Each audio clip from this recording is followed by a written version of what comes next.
I walk in a room, people staring me down. Cold from the past makes my head spin around. Who wrote this mess? Not me, that's for sure. But now it's my problem, I've gotta endure. Invitations, wrong logic all over the place. Variables scattered, oh what a disgrace. Function so bloated, comments nowhere to be found. I try to refactor, but I feel like I'll drown.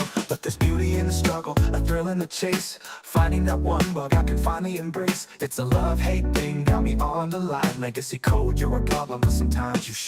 I'm in a love affair with this legacy code. Sometimes you guide me, sometimes you implode. But when I get through and I see that green light, there's nothing quite like it, feels just right. Debugging your history, untangling the mess. One line at a time, I'm giving my best.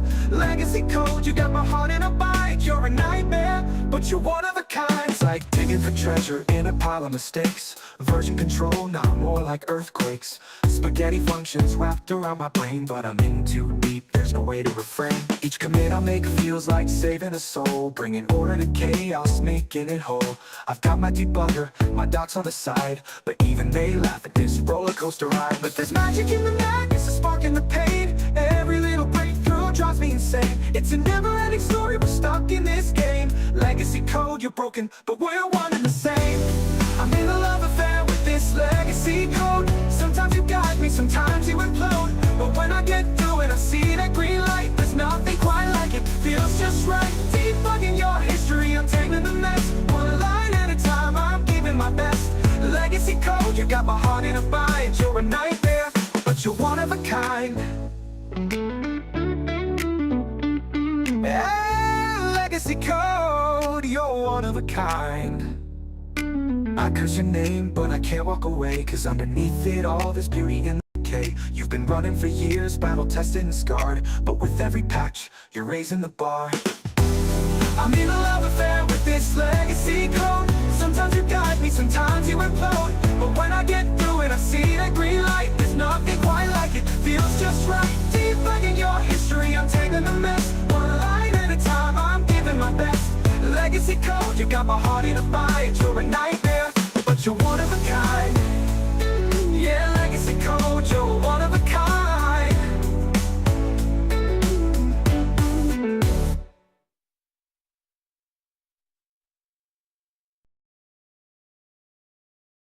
Let's get it.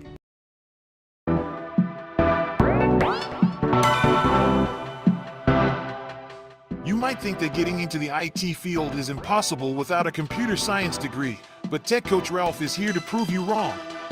Get ready for some jaw-dropping revelations on how to break into this lucrative industry. Listen up, tech enthusiasts!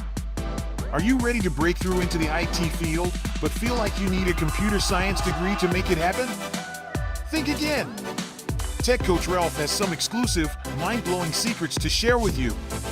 Get ready to be blown away by his jaw-dropping revelations on how to break into the tech industry without a computer science degree. So get your notepad ready, because Tech Coach Ralph is going to change your life forever. Buckle up, because you're about to embark on a journey to success in the IT field.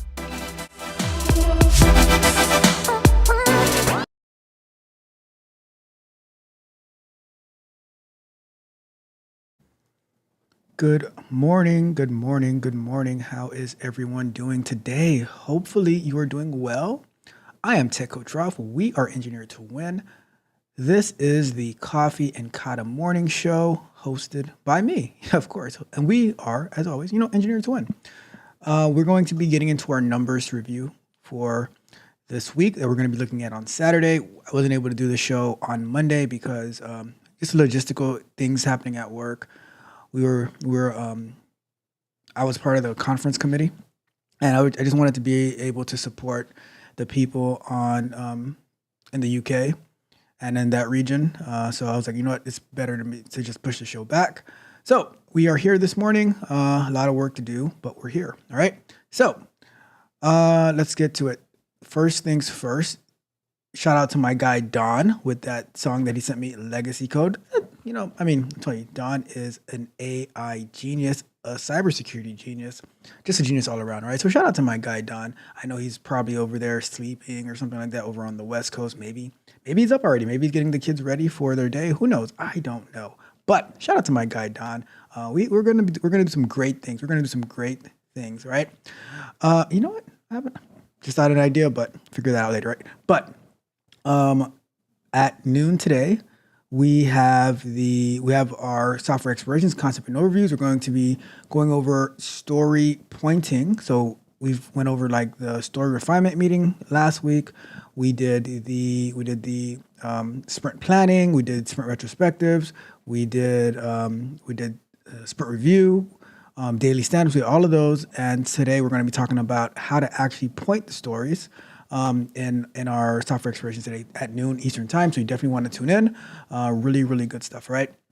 And before we get started into our news, do me a favor, like the video, share the video, subscribe to the channel, hit the notification bell so you know every time that we go live and drop new content. All right. And check out techcoachroute.dev. You can sign up for free. Tons and tons of exclusive content over there. I have to upload the sprint review from last week, so I'm going to be working on that today to get that up for you. Should have did it yesterday, but I've been so busy this week with everything going on. But we don't miss. All right. And I think tomorrow night we're going to be going live. We're going to be continuing to work on our Urban Dictionary of Economic Data, the application we're building for that, using React, using MongoDB. Like we have our API microservice, we have our front end interface, our front end application with React. So we're gonna just continue building that out. So you definitely don't want to miss that. If you have any questions about what we're doing, don't be afraid to ask. That's why I'm on YouTube, right? So you can ask your questions. Okay. I think that's all of our announcements. So we're going to jump into our news for today. All right. So let's get to it.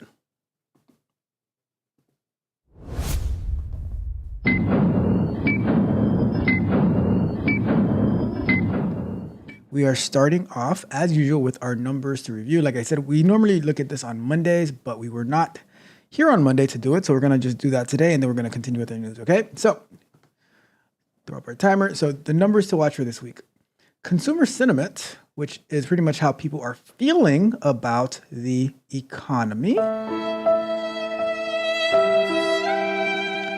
Consumer sentiment will be center stage this week as the University of Michigan releases its final survey results for October. This is the final survey right before election, because the next consumer sentiment the preliminary will be released probably the week of or the week after the election. So we'll see what happens. Hopefully we'll have a result by then. Okay, so its preliminary report 2 weeks ago showed that the index had unexpectedly slipped over renewed concerns about the cost of living. Meanwhile, hiring has jumped and consumer prices overall have continued to slow. At the same time, the Federal Reserve is expected to cut interest rates again next month, helping to lower borrowing costs on everything from houses to cars. Let's see. All right. So today, actually, Wednesday, October 23rd, the National Association of Realtors will release its monthly report measuring the number of existing home sales sold in September. Thursday, October 24th, the U.S. Department of Labor will release initial jobless claims for the previous week. The report is a proxy for layoffs, tracks the number of people filing for unemployment benefits. We always review that, how many people have recently been laid off and are asking for help. Friday, October 25th, the U.S. Census Bureau will release its monthly report on durable goods orders, which measures manufacturing activity. That's going to be a good one to see how manufacturing is going.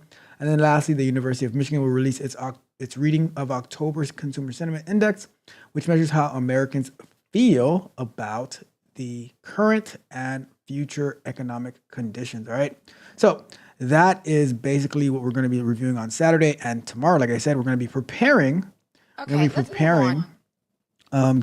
going to be enhancing our economic dictionary so that we can make it very, very easy to use on Saturdays. We'll probably be working on tomorrow on adding the search to the what do you call that? Like to the results page, like when you actually click on a result, probably add the search to that, so we don't have to always go back and maybe link the logo to the homepage, and then we'll see if we'll add some additional methods. That's what I'm thinking for tomorrow, but nothing is set in stone until we're actually doing it. All right, so let's go over to our next story.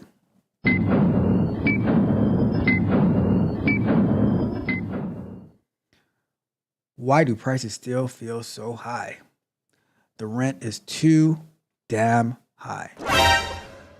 There's a persistent disconnect between encouraging data on inflation and what many Americans feel when they go to buy basics, Bloomberg reports. Bureau of Labor Statistics data shows the consumer price index ticked up 2.4% in the year through September, which is the smallest jump in the key inflation gauge dating back to early 2021.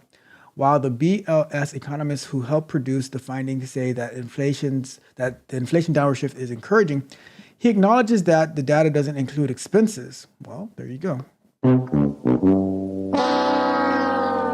Property taxes.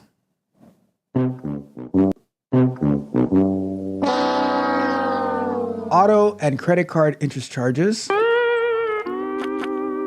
And other costs that can't realistically be priced. Well, there you go. There you go. So the BLS economists just pretty much said like it's a whole like they're just BSing us, right? Because and this is the thing that drives me crazy.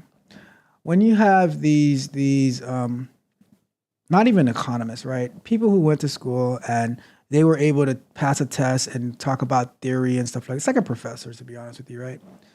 And they have all this theory, all this stuff, but then they never actually worked in the public or private sector. But they're basically, journalists and reporters and people who study.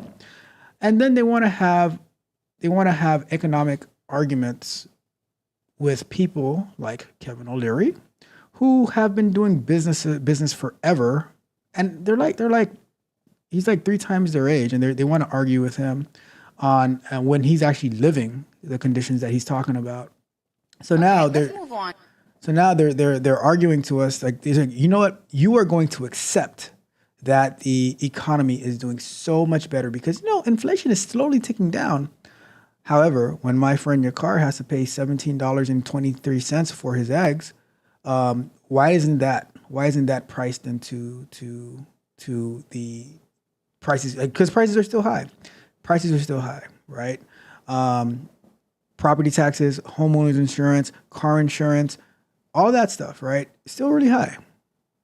So when they say, oh well, interest rates on mortgages used to be like 8%, 9% in some places, but now it's down to like 7%. Like, oh, well, thank you so friggin' much. Congratulations, you played yourself. So what's up, my guy Mitch?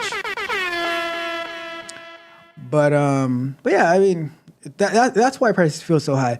Prices still feel high because they are still high. Anyways, let's move on. Before I go into a whole nother rant.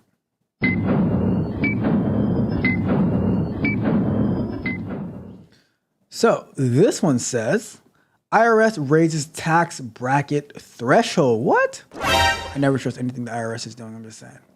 The IRS said Tuesday it's adjusting for inflation by raising the federal income threshold for each tax bracket, in addition to raising standard deductions. The changes, which will apply to 2025 earnings, mean that people whose income is unchanged in 2024 would likely owe slightly less in taxes. What? The Wall Street Journal explains. Thresholds also rose for long-term capital gain brackets and estate and gift tax exemption. However, the cap on state and local tax deduction and maximum child tax credit are not indexed for inflation and will not change. What are you saying? Hold on. The IRS said Tuesday it's adjusting for inflation by raising federal income threshold for each tax bracket.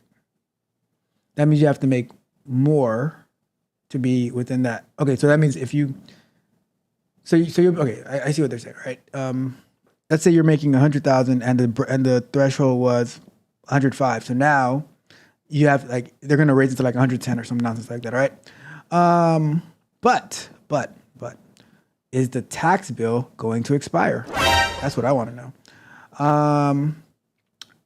Thresholds also rose. All right, let me take a quick look at this. So let's see. The IRS has unveiled. Okay. The IRS has unveiled higher federal tax bracket for 2025 to adjust for inflation. The standard deduction will increase to $30,000 for married couples. I think it was like $24,000 before, and $15,000, and it was $12,000 for single. All right, it's okay. So you're going to get a bigger standard deduction. There are also changes in the long-term capital gains bracket. Okay, we saw that. All right, so let's just see. The IRS has announced new Let's move on. new federal income tax brackets. All right. The agency raised income threshold for each bracket, which applies to tax year 2025. So that means though, so get this, right? So they're adjusting it for inflation, right? Inflation has been beating R for the past 4 years, right? But this only applies to the tax year of 2025.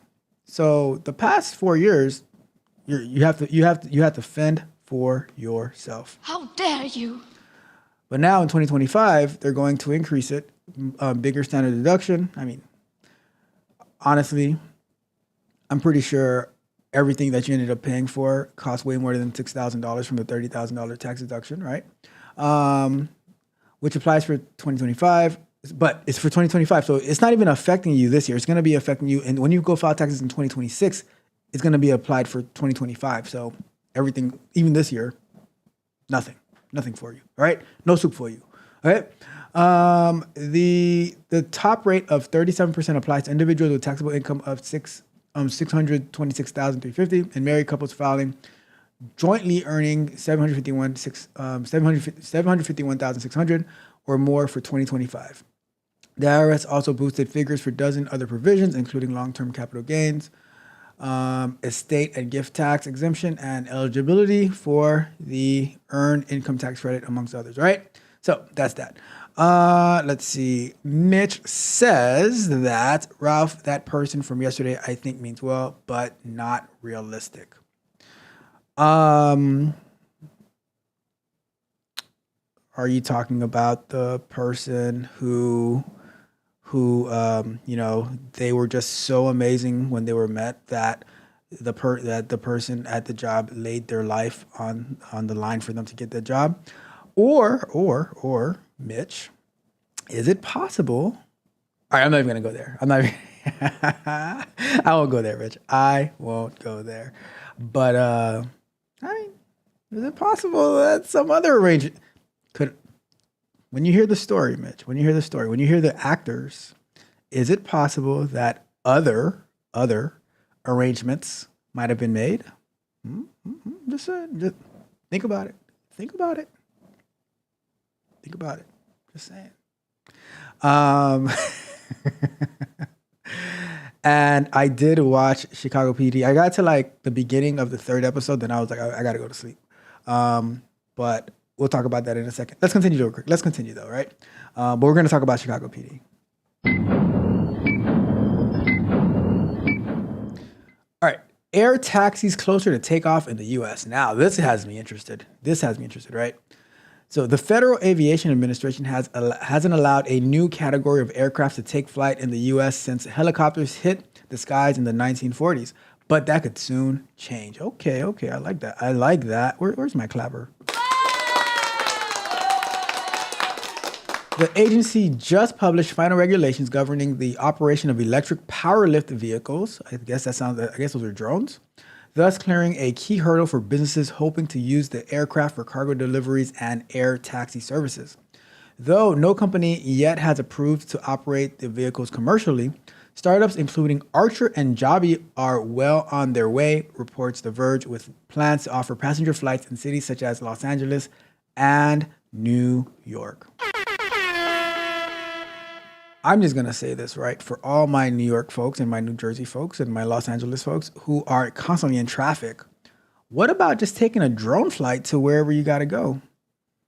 I wonder how much that's going to cost. I am curious to know how much that is going to cost, but I think that's pretty cool. I love innovation. I love technology. We're getting one step closer to our flying cars. If this is it, right? Let's see. Joby Aviation. Let me see. If we go here. Hmm. I wonder how big this is. Electric aerial ride sharing. I mean, that is, this is pretty cool. This is pretty cool. I must say. But here's what I was going to say, though. Here's what I was going to say. Okay, let's move on. Innovation is happening, right? And I know Mitch is going to say, oh, but it's like not, some people just want to stay exactly where they're at for their entire life. And you say, and I always say, as long as they don't complain about it, I'm with it, right? But everyone's job at some point will be affected. And what I see here when looking at when reading these articles and taking a look at this, right? I see opportunity. I see new fields to get into. I see new things to learn. How to control these things from the ground. Like you remember the SpaceX liftoff, like when they went into space with the little, it was the first commercial. I guess we call it commercial flight into space. That was all being controlled by the ground. So I see opportunity in innovation. Some people see fear and they want to run away. I see opportunity. So maybe if you're scared, you need to shift your mindset. So that's my take on that. All right. Let's continue to our next one.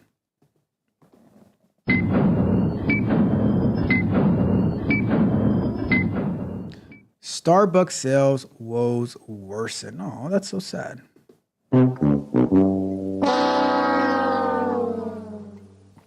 Starbucks new CEO Brian Niccol has called for major changes to get the company back on track in some of the biggest markets, vowing to review its overly complex menu, staffing, and store amenities. The comments came as the struggling coffee giant suspended its guidance for its fiscal year 2025 and said same-store sales declined for the third quarter in a row. In a surprise announcement. Mitch, are you surprised? I don't know, for some reason. I don't know. Maybe I'm just not an avid Starbucks goer. I don't even buy coffee out like that. So I'm not really surprised, to be honest with you. I just never been the type of person to just buy coffee out in the streets, Full results are scheduled for October 30th. Niccol also pledged more support for baristas. Oh, that's so sweet.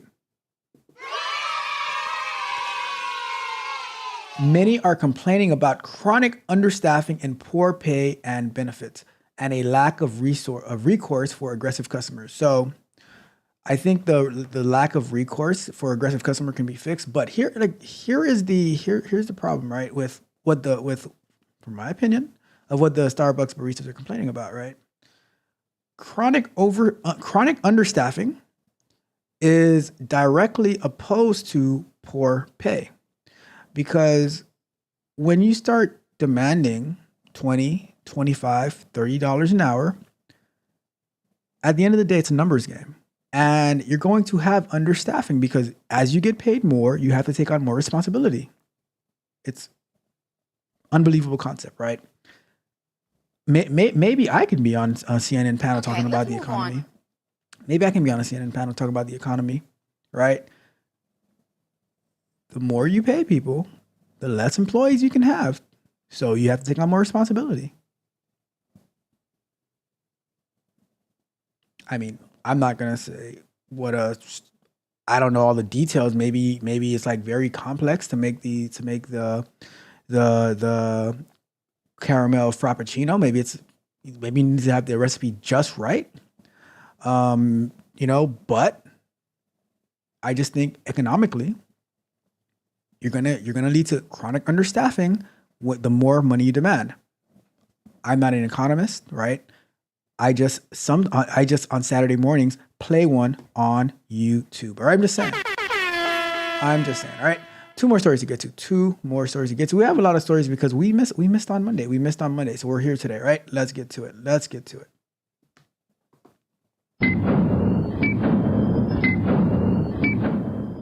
So Chipotle using AI to hire faster. Look at that. Look at that. So you guys are so afraid of AI, but Chipotle said, you know what? We're going to use AI to hire faster. Well, let's see what the story actually has to say, right? So Chipotle Mexican Grill.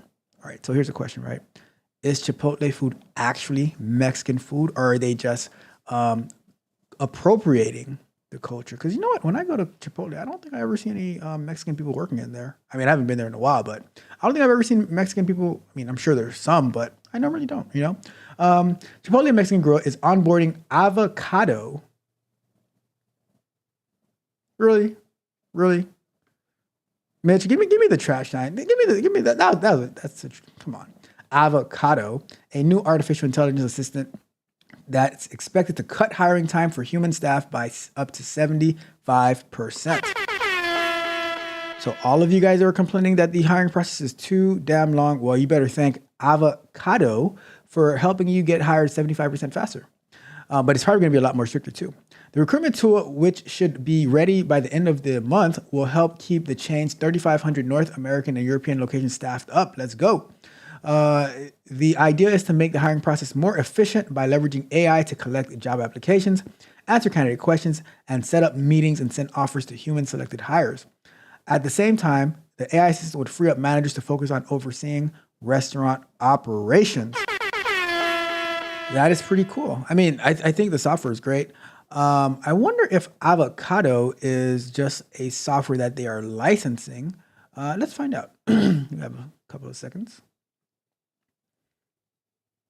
Well, that's not where we're headed to. I don't know why I couldn't get there. Oh, well. Let's go here. Let's take a quick look. Okay, let's move on. That's not happening. All right. Anyways, so that's that. But that's pretty cool. That's pretty cool. All right. Last story. Very, very last story for today. All right. We are going to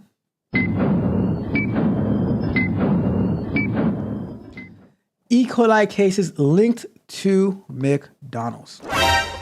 Well,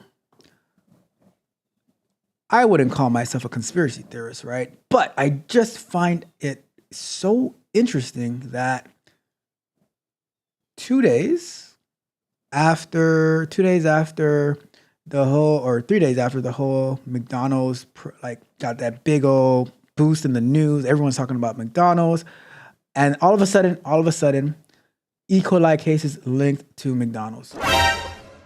Just saying. That, don't call me. I wouldn't say I'm a conspiracy theorist, but it's just interesting. It's just interesting, right? Nearly 50 cases of E. coli, one of which was deadly, has been linked to McDonald's Quarter Pounder burgers. The Center for Disease Control and Prevention announced. Oh, the CDC. Oh, the CDC. Of course. You know how that goes. The illness has resulted in 10 hospitalizations, which cases mostly clustered in Colorado and Nebraska, though customers have been sickened in 10 states. According to the CDC, the specific cause of the outbreak is not yet known, though the chain has stopped selling quarter pounders in several states as a precaution. That was my favorite burger at McDonald's too, the quarter pounder with cheese. If it doesn't have cheese, it's not worth it, right? McDonald's shares fell in after-hours trading following the announcement. Oh, that sucks. Well,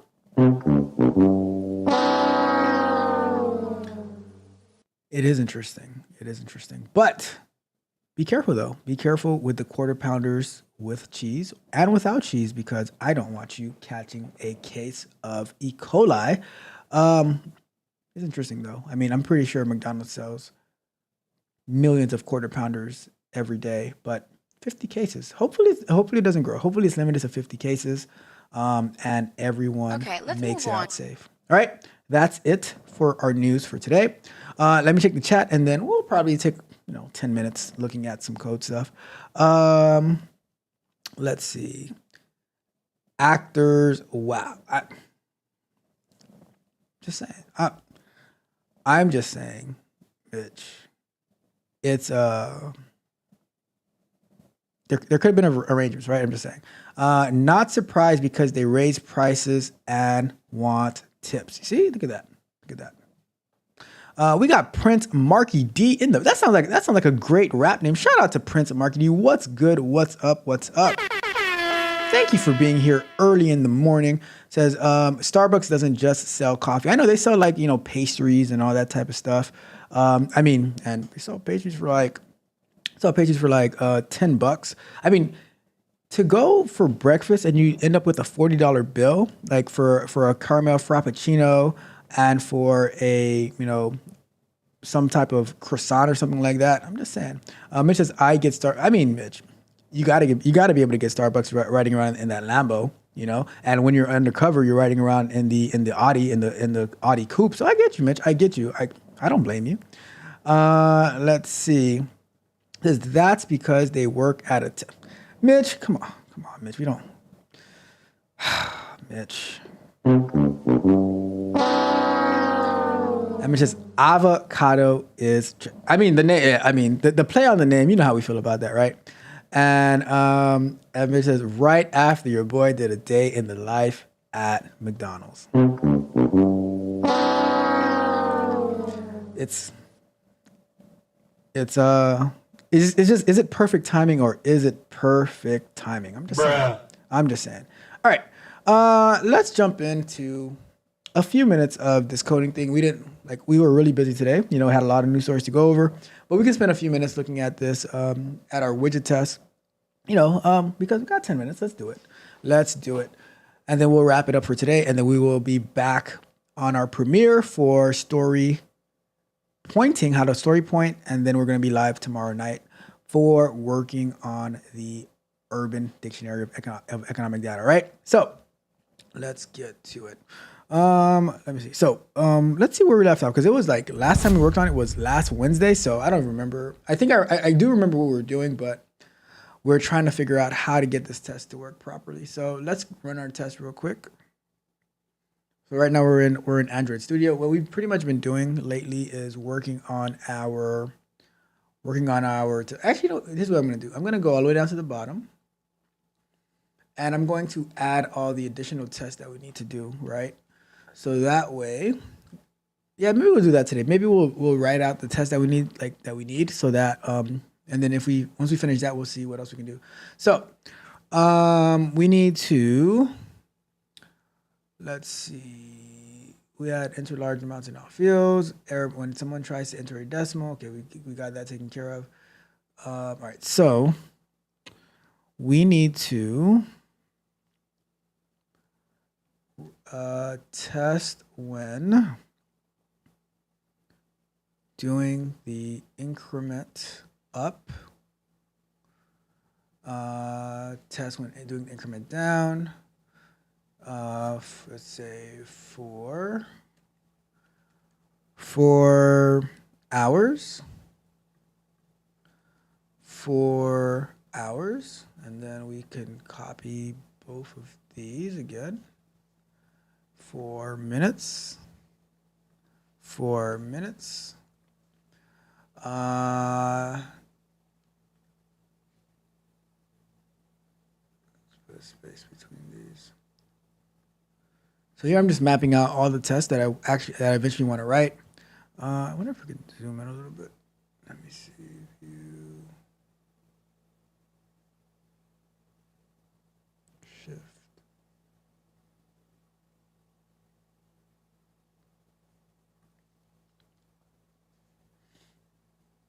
All right, test when manually entering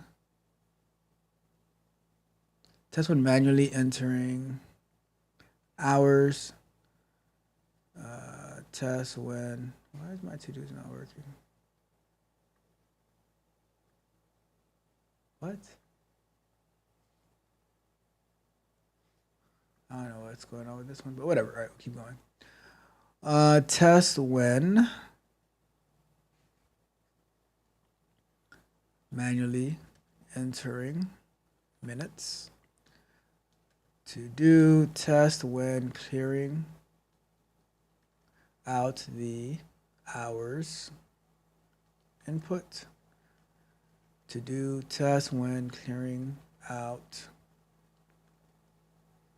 the minutes input, and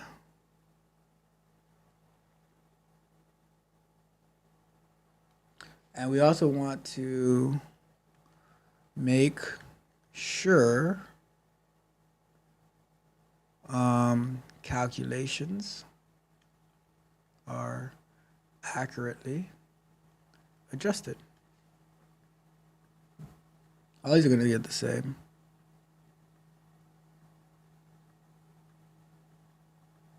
All right, so we got that.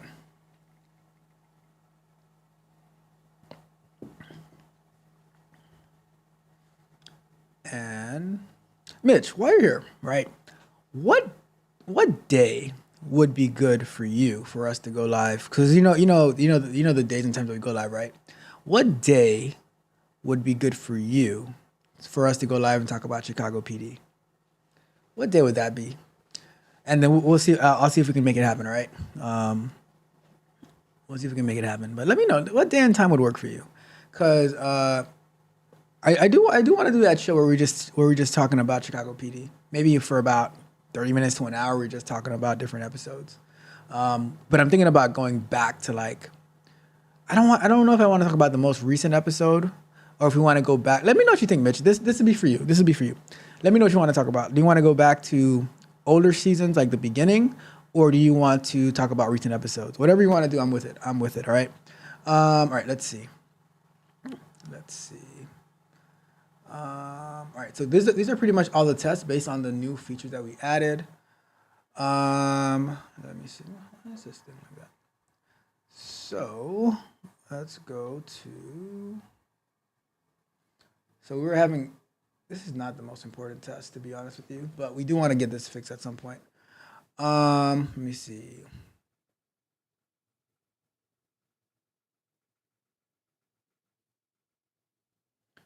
Now this test is, so I'm just looking at the tests that are failing.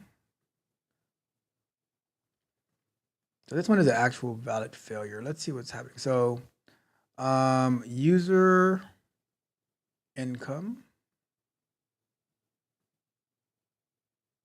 expected. Why is all right? So let's go to this test. So let's fix like the actual numeric test first, right? Entered on yearly income field. User income. Set the user income field with decimals. What is this being used for? Let me see.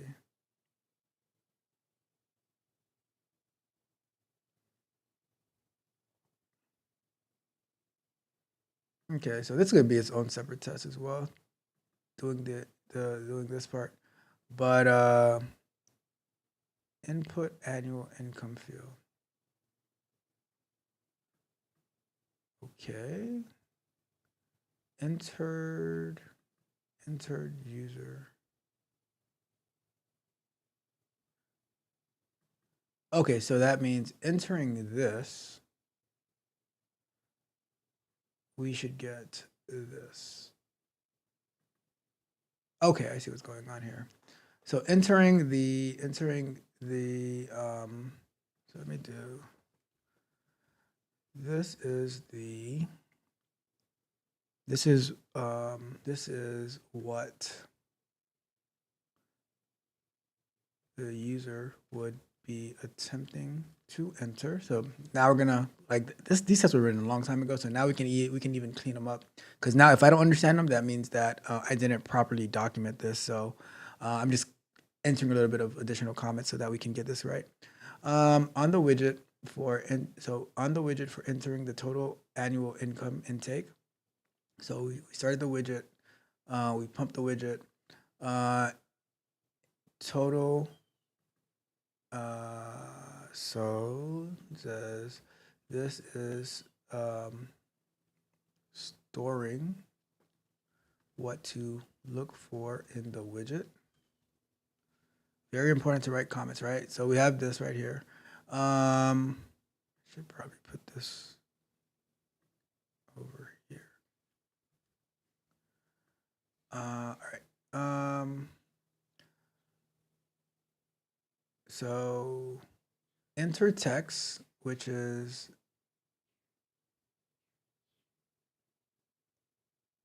so enter text into this field, which is value entered, which is this field, to string. And all right, so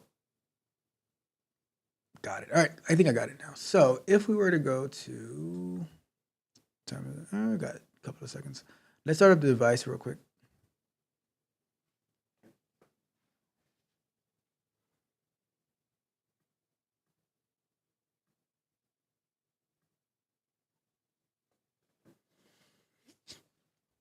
So if we were to start this in the device,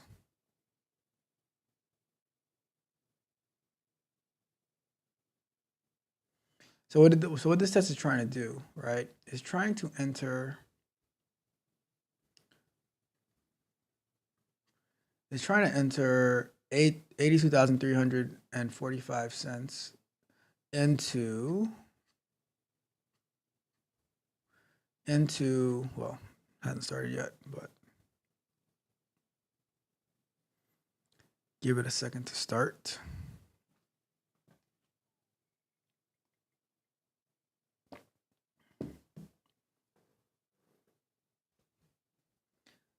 Any day now. Oh, well, that's not good. How did you feel?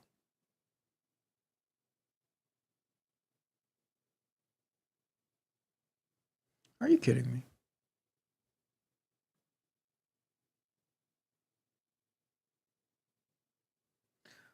All right, great. So we have another issue now. All of a sudden, let me see, what is this error?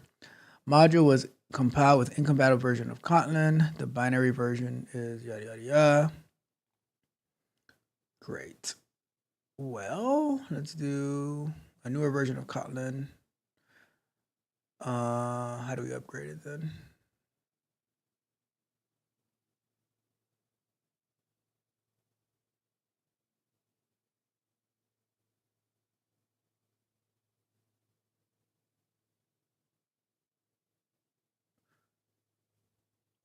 Your project requires a newer version of Kotlin. Find the latest version here, then update the version number in the plugin block setting. All right, let's check that out.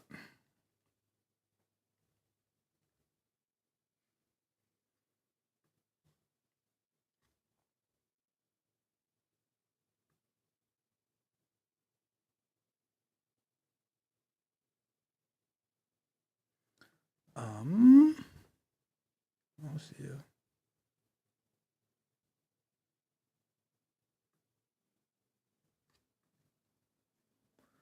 Don't see that in there.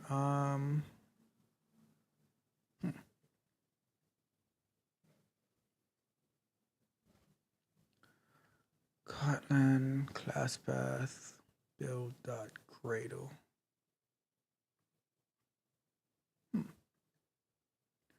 Well, let's see what we can do for that.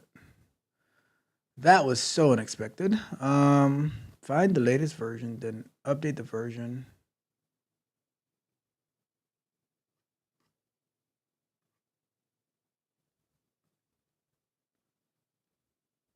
Great.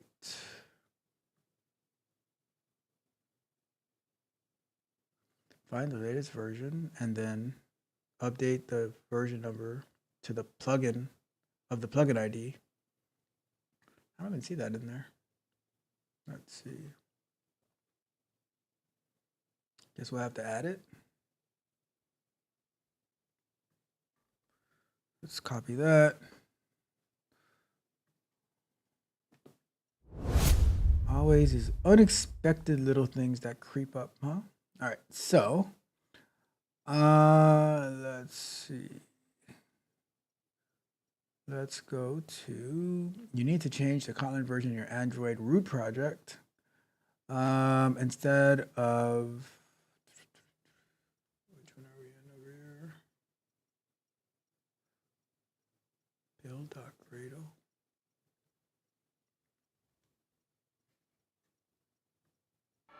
Yo, the sign is real simple, B. It says wrap it up. Wrap that shit up, B.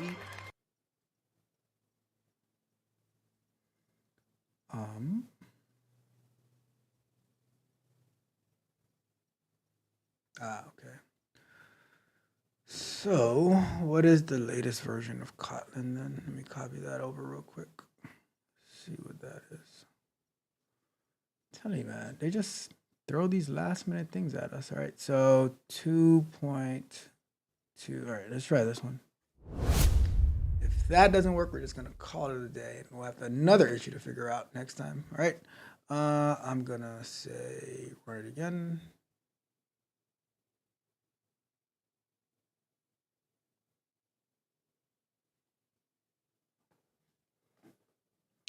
Good morning, Alexis. How are you doing today? We're just about to wrap it up, but good morning. Hopefully, you're having an amazing, amazing day.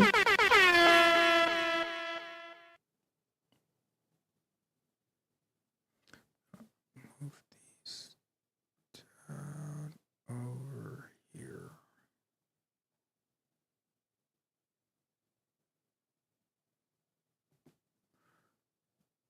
All right, so that did it. Okay, cool. So that did it. That was a quick fix. So what I was saying before, we were so rudely interrupted. It's trying to enter this value into this field. So if we were to do 82300.45, I don't know why it's not taking that here.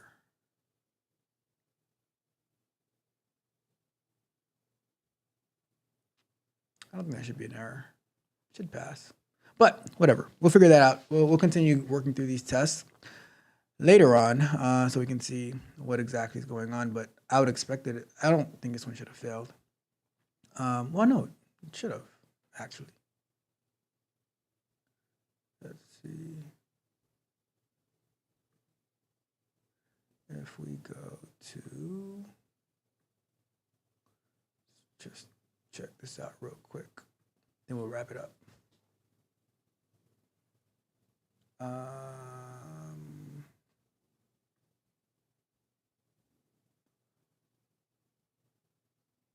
Okay, so the expectation is wrong. That's what, okay, that's what I thought. So I don't know why.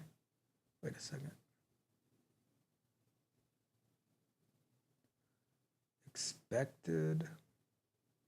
Yeah, this is like, I don't know what happened to this. Maybe something changed in how we're doing it, but yeah, this should definitely be user income.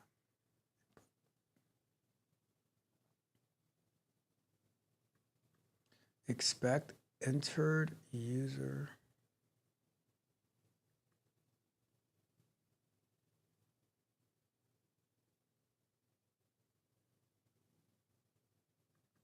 Value stored from user input. Format with currencies.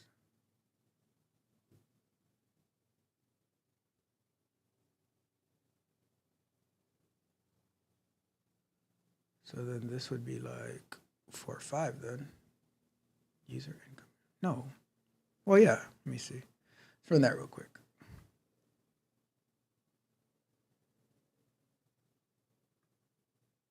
Okay, so that passed now. Right. All right, cool. Perfect. Because as you type it in, then it would take that whole thing. All right, cool. I think we're good. We are good. That's what they tried to enter, but it should take it as this.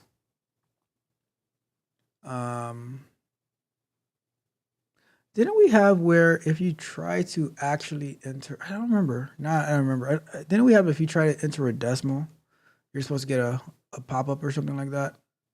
Maybe that's what it is. I don't know. We'll revisit that. We're gonna get out of here. I think we did have an error that was supposed to happen over here, but I'm not sure why it's not happening anymore. I think it was if you try to enter a decimal, you should get an error pop-up. We'll revisit. We'll see. Don't recall. I don't recall, right? In the famous words of our good friend from the great state of Georgia, I don't recall. All right. Let's get out of here. Let's get out of here. Thank you guys so much for tuning in. Do me a big favor on your way out. Like the video, share the video, subscribe to the channel, hit the notification bell so you know every time we go live and drop new content, as well as go to techcoachralph.dev. Tons and tons of exclusive content. Working on uploading our last sprint review so that you can have access to that. That's going to be free to everyone. But yeah, that's everything. Remember, at noon, we're going to be talking about story pointing, how we do that in story refinements. We had a whole series on that, and we're going to be going live tomorrow as well. Tomorrow night, working on our Urban Dictionary of Economic Data. All right. Yeah, that's it. So do me a favor on your way. Like I already said, like the video, share the video, subscribe to the channel, all that good stuff. See you guys later. This is Tech Coach Ralph. Have a good day, Mitch. Have a good hey Mitch, just thinking about visiting Georgia, you might catch something. Just thinking about it, you might catch something. All right. I'm just saying. But yeah, we're out. You guys have a wonderful day. But if I said anything wrong today, remember, I'm a knucklehead at times.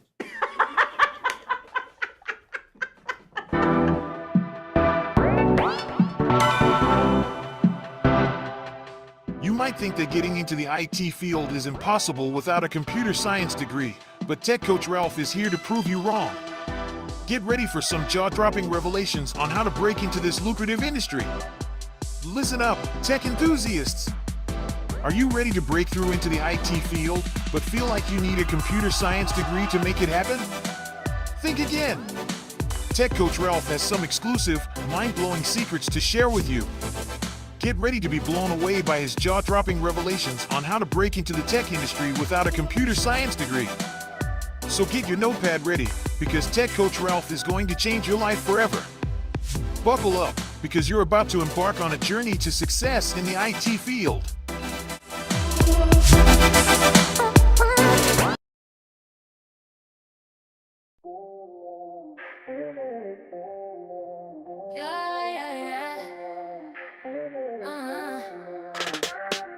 Ralph the tech coach, he leads the squad. Breaking down the code, ain't no facade.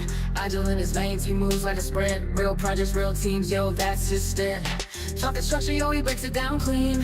From object models to the microservice scene.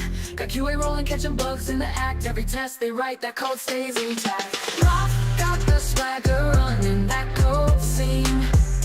Building up devs like machines, you feel me? From scrums to sprints, he leads that pack. Teaching all the skills, ain't no turning back. From Python to Go, he's in the flow. Teaching devs how to make their skills grow. Real life projects, ain't no mock show. Hands in the dirt, watch them all glow. Security's tight, like a vault with no cracks. Pen testing apps, avoiding those hacks. He's dropping industry terms with a twist, but he keeps it real, can't resist. Ralph got the swagger running that code scene. Building up devs like machines, you feel me?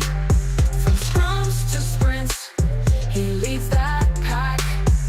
Teaching all the skills, ain't no turning back. Talking API, CI/CD inline. Push and pull requests, that pipeline's divine.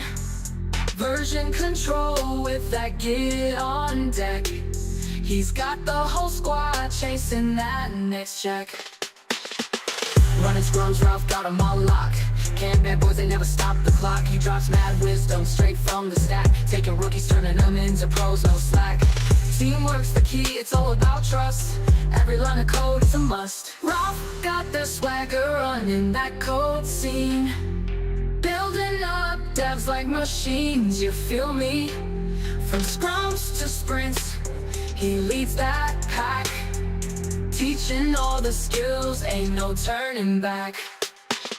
Tech Coach Ralph, he's the guide you need. Giving future devs that hunger to succeed. No shortcuts, no cheats, just pure grind. Under Ralph's wing,